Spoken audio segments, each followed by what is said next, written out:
大家好，我係中國香港賽車手運動員劉國雄。喺呢集我哋會同大家分享莫奇先生70年代、80年代喺石崗機場電單車嘅種種賽事俾大家分享。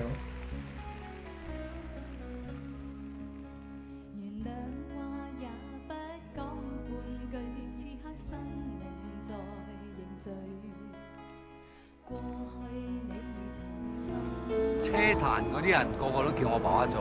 車壇教父喎。呢1967年咯，佢開始成立咗佢嘅車隊咯。咁去參與每一場賽事，直到1995年。佢根本就係不惜工本咁樣去，即係抌錢落呢一隊車隊去維持到今時今日咯。1967年咯，直至到1989年，我哋對Yamaha team 咧創造一個不敗嘅神話咯。直至到90年。車手同車都好接近咯，喺90年輸咗啦，95年澳門新手賽陳全佑幫我哋攞翻個冠軍翻嚟。由於香港係沒有真正嘅賽車場，所以當年香港賽車會俗稱金龍會，同石崗軍用機場借出條跑道搞一啲賽車嘅活動同比賽，但對賽車手嚟講係一個經驗唔夠嘅。有見及此，所以莫生都會提攜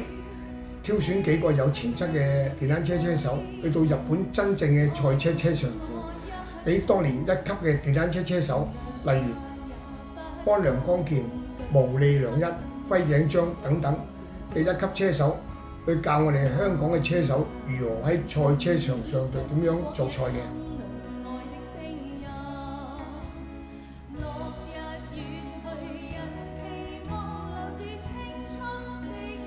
好慶幸喺2017年、18年、19年，我們一班香港同澳門嘅電單車車手去到日本，同呢一班當年嘅電單車一級車手做一個友誼交流同比賽。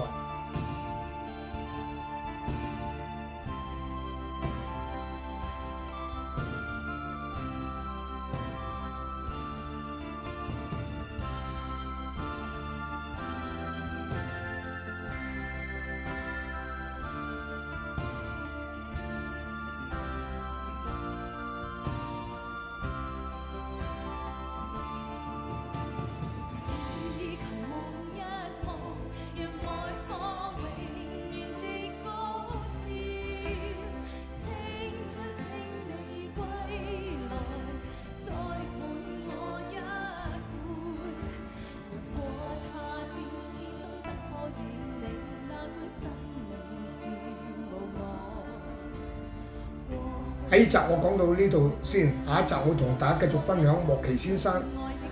對澳門電單車嘅賽車嘅種種支持同贊助俾大家分享，多謝大家。